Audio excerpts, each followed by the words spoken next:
In July of 2022, an entire family was found dead in their residence in Mexico.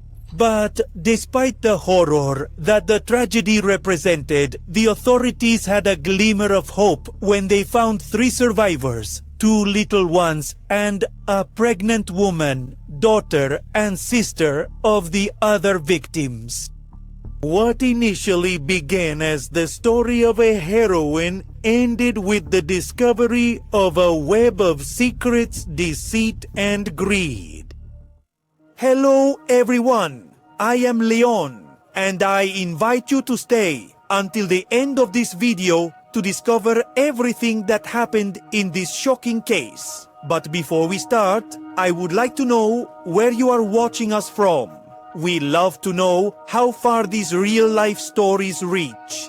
Let's begin. It's around 11:45 at night on July 3rd, 2022, while the streets of Veracruz were filled with lights and celebrations for the carnival. Just a few blocks from a military barracks whose surveillance seemed impenetrable, a call was received alerting about a massacre that occurred at a property housing 3 homes belonging to the Castillo Candela family, known successful butchers. When the officers arrived at the residence, they found a chaotic scene. Blood stains on the walls, overturned furniture, and 7 family members with gunshot and stab wounds. The victims were identified as José Luis Castillo Hernández, 63 years old, and his wife María Concepción Candela Barbosa, 62. Their children Oscar Castillo Candela, 45, and Yuridia Edith Castillo Candela, 44, also died.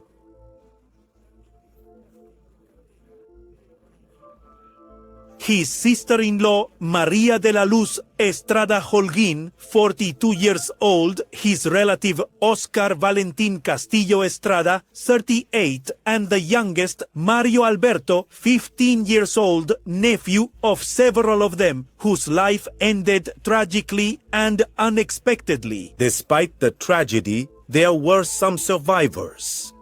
Yesenia Yvonne Castillo Candela, 35 years old, daughter of José Luis and María Concepción, along with her son Luis Aldair, 7 years old, and her niece Geraldine, 5 years old, daughter of Yuridia. They managed to escape the attack almost unscathed.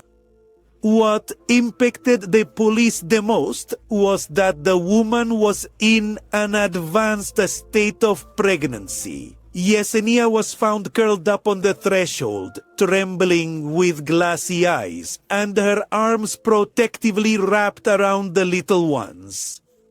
The young woman told the officers that some individuals had entered her house armed, and she couldn't stop them, and that she had hidden in a back room, covering the children's mouths to stifle their cries, while the gunshots echoed like thunder. She came out with minor scratches, which she attributed to the blind panic of the escape. At first, the woman was treated as a heroine, but the police investigation unraveled a web of deceit and lies. But to get to the root of this atrocious event, it is necessary to understand the family's history. The story of the Castillo Candela family begins in a rural corner of Durango, where José Luis Castillo Hernández, known as El Peludo for his thick beard and rebellious nature, and María Concepción Candela Barbosa built a modest empire. José Luis, born in the 1950s near Lerdo, learned the art of negotiation from a young age, while María Concepción, born in a nearby village, complemented the work with her skilled hands.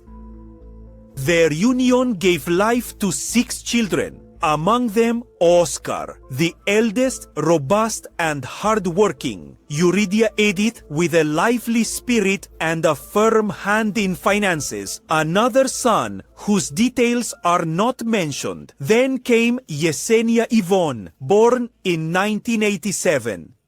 Subsequently, their sister Yamile arrived, who over time became a mediator in domestic tensions, and finally one more son to complete the Castillo Candela clan.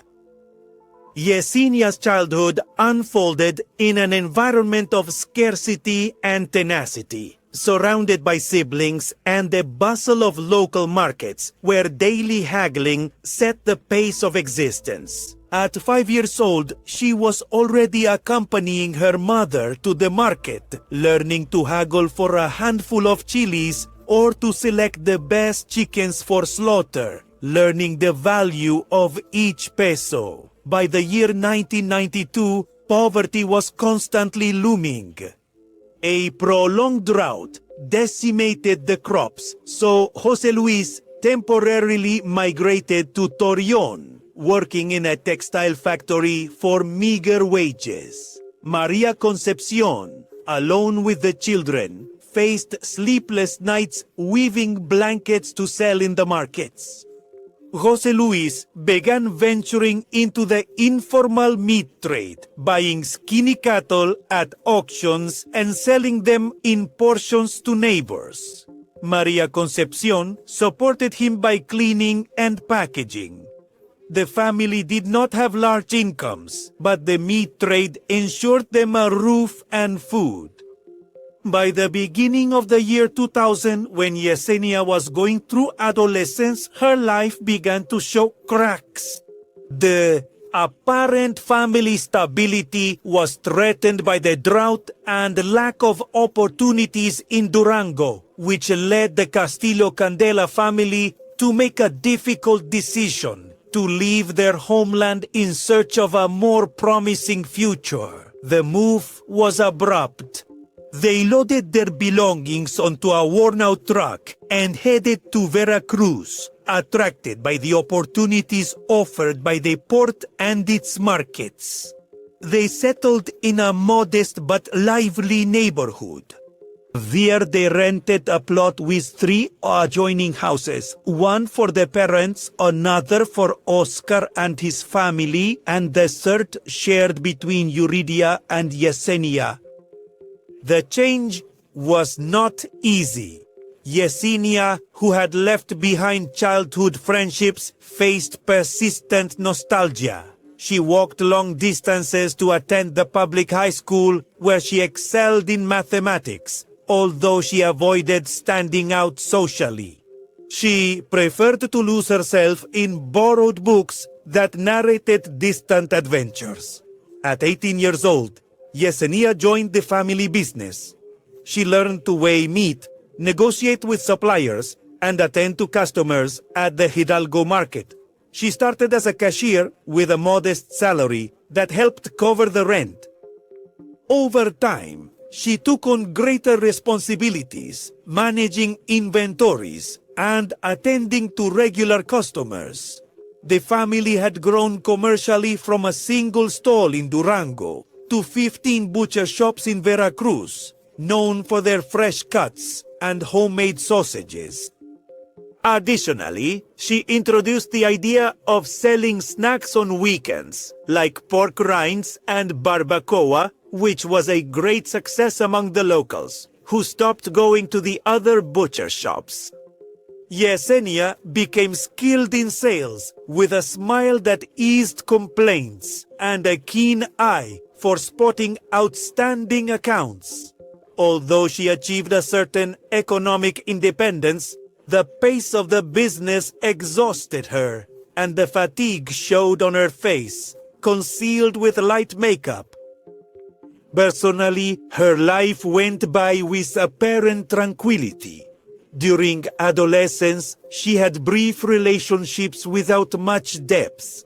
She wasn't into parties or nightlife. She preferred family evenings, helping in the kitchen or talking with her sister Euridia.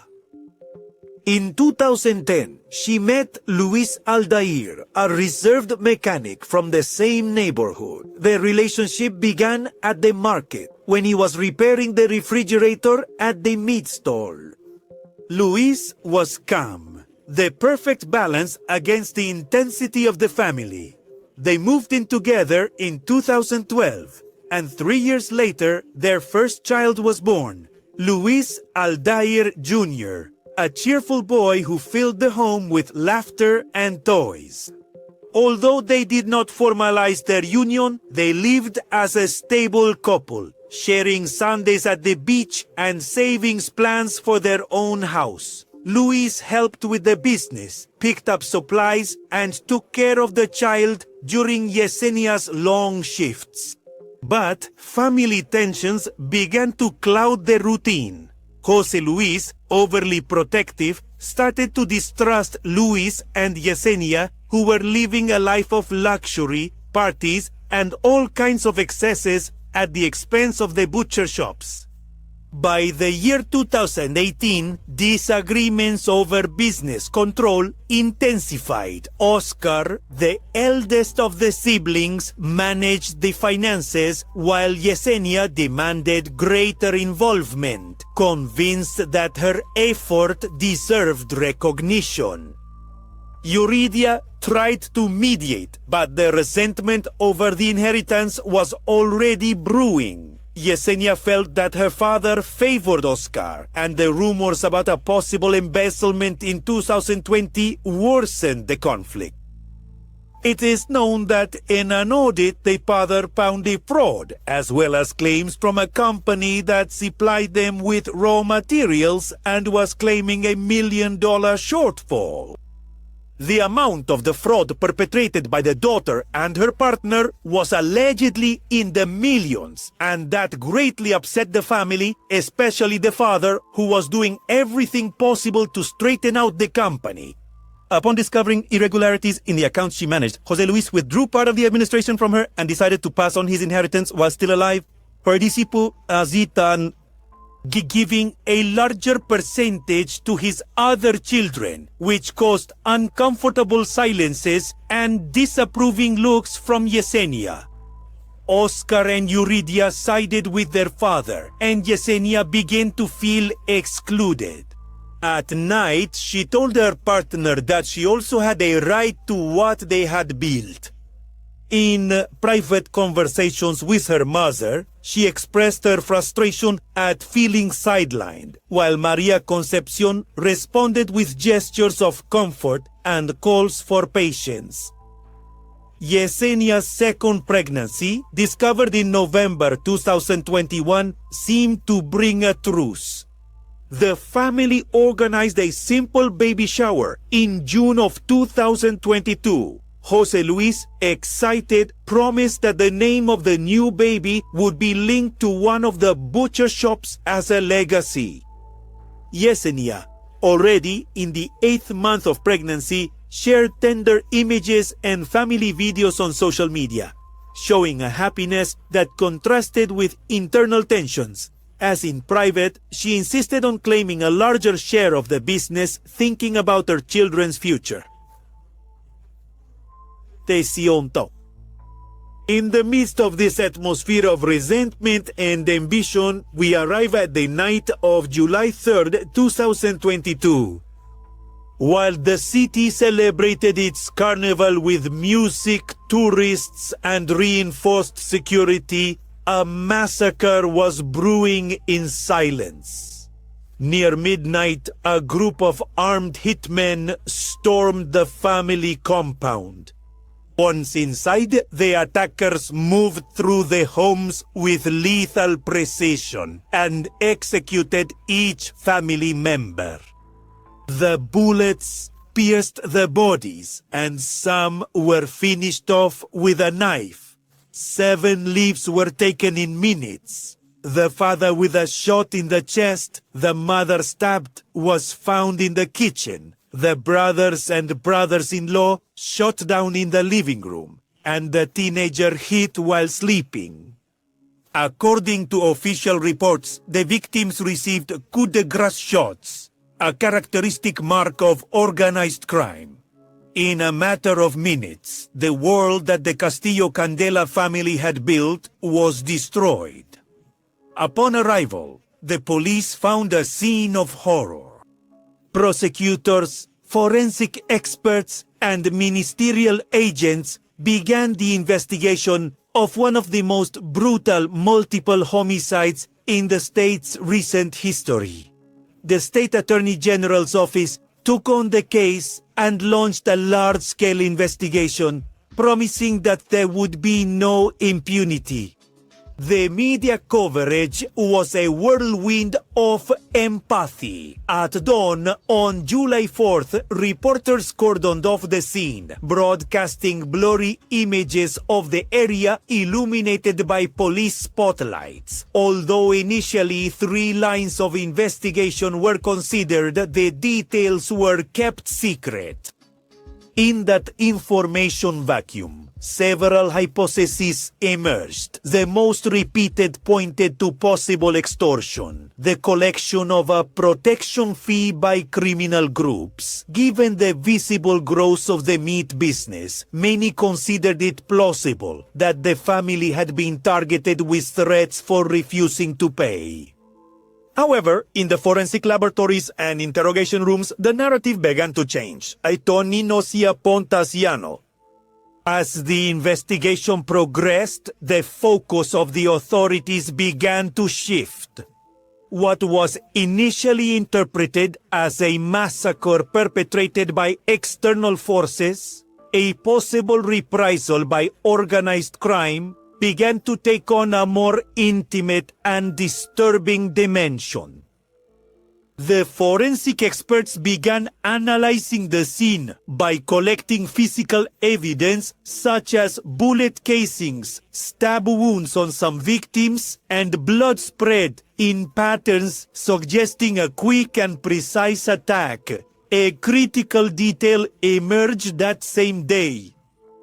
The doors of the property, both the main one and the internal ones of the 3 connected houses, showed no signs of being forced, which ruled out a typical robbery or narco attack. This anomaly, reported by experts, led investigators to suspect that the attackers had facilitated access, possibly by someone inside.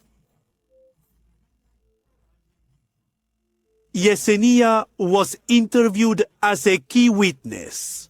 Her initial account remained consistent, describing how she hid with her son and niece in a back room, hearing gunshots and screams. Although the police took her statement as that of a traumatized survivor, the detail of the intact door raised early doubts.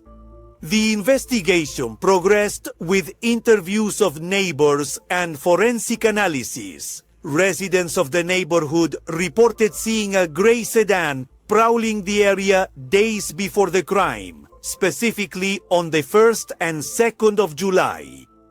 The ballistic analysis confirmed that the shots were from weapons commonly found on the local black market.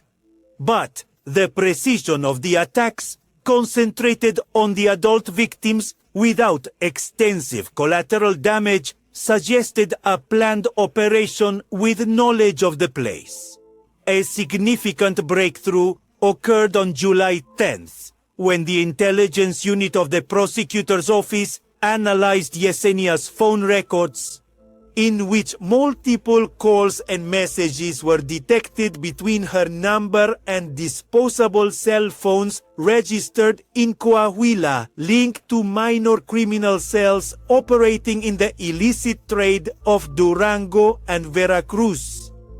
One of the messages, partially recovered after being deleted, alluded to pending arrangements and a payment for service scheduled for after the 3rd of July. This evidence, although not conclusive on its own, marked a turning point.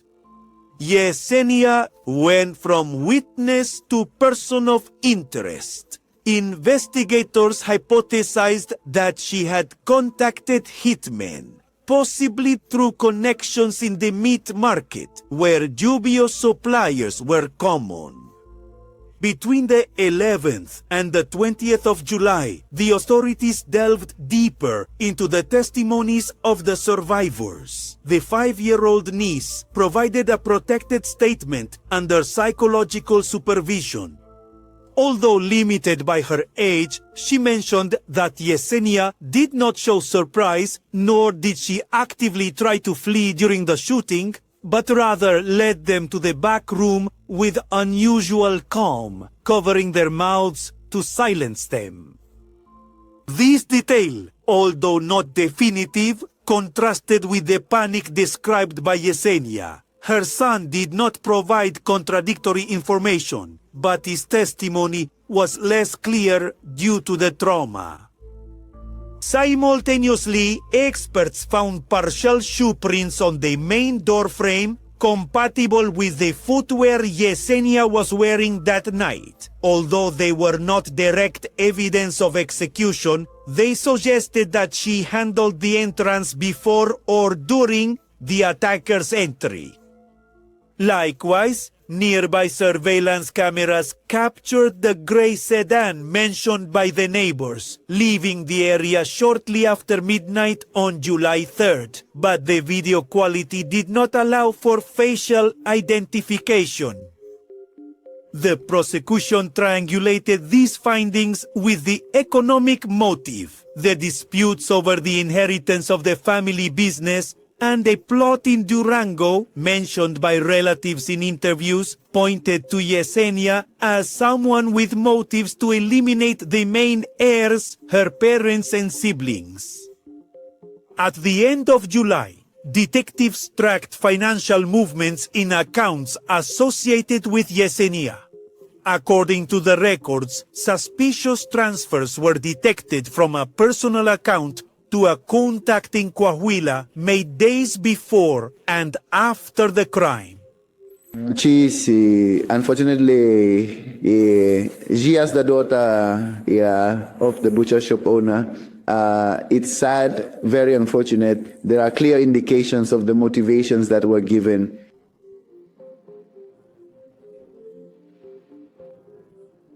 On August 2nd, 2022, Yesenia was arrested in Ciudad Lerdo in an operation coordinated between forces from 3 states. The deployment was disproportionate, an armed group to arrest a pregnant woman in mourning.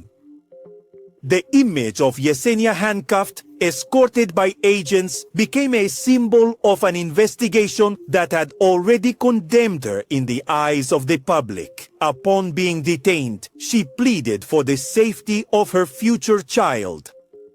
She was transferred to Veracruz and presented before a judge who charged her with 7 counts of aggravated intentional homicides. Hindi opasio aminatawas.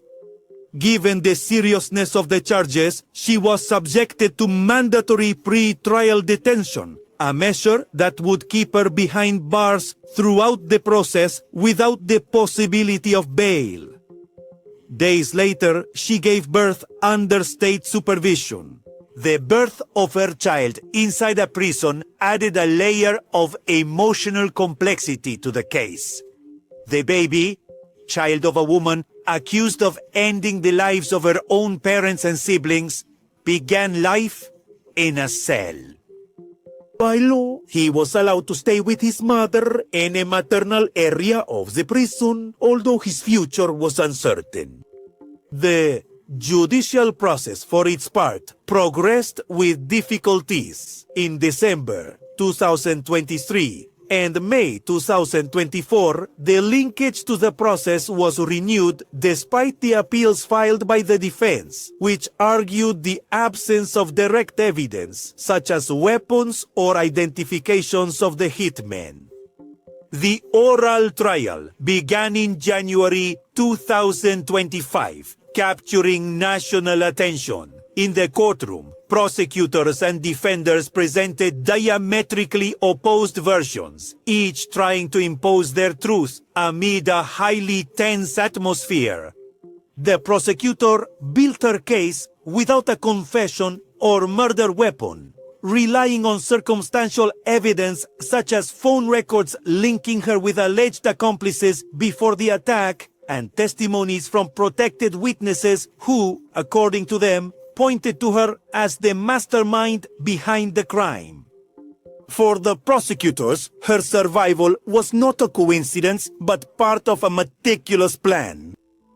The defense tried to argue that Yesenia had acted under paternal coercion and that her role was that of a survivor. However, the evidence presented, such as surveillance videos showing her leaving the place without signs of panic, ended up weakening that version.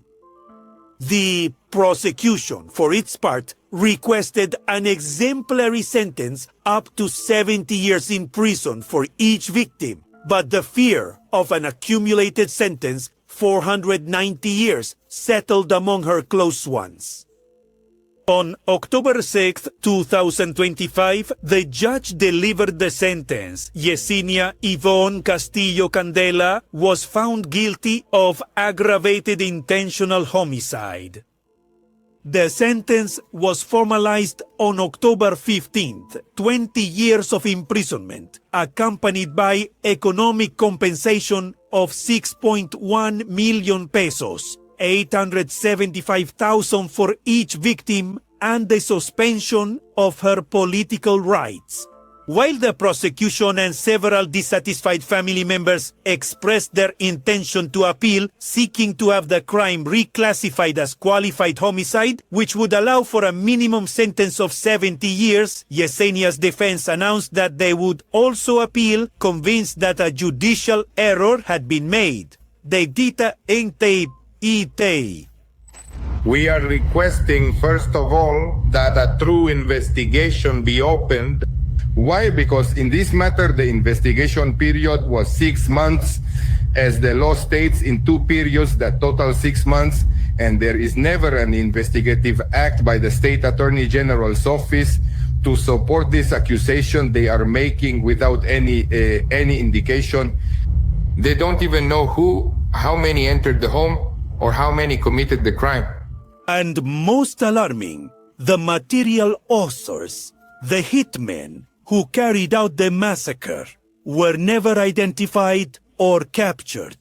The state, focused on Yesenia's conviction, seemed to have abandoned the search for those who wielded the weapons. Until the end of October 2025, the investigation remained open, as there are solid indications of the involvement of at least 2 more people, allegedly hitmen linked to criminal networks in Durango or Coahuila.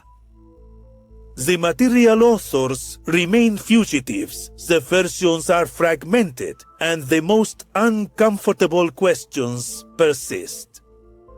How much does inherited resentment weigh when the blood bond is broken? Can a family betrayal overshadow years of silence and pain? And what do you think? Do you believe 20 years is enough, or did Yesenia deserve more? That's it for today's case. Teta, thank you for joining me. Until next time.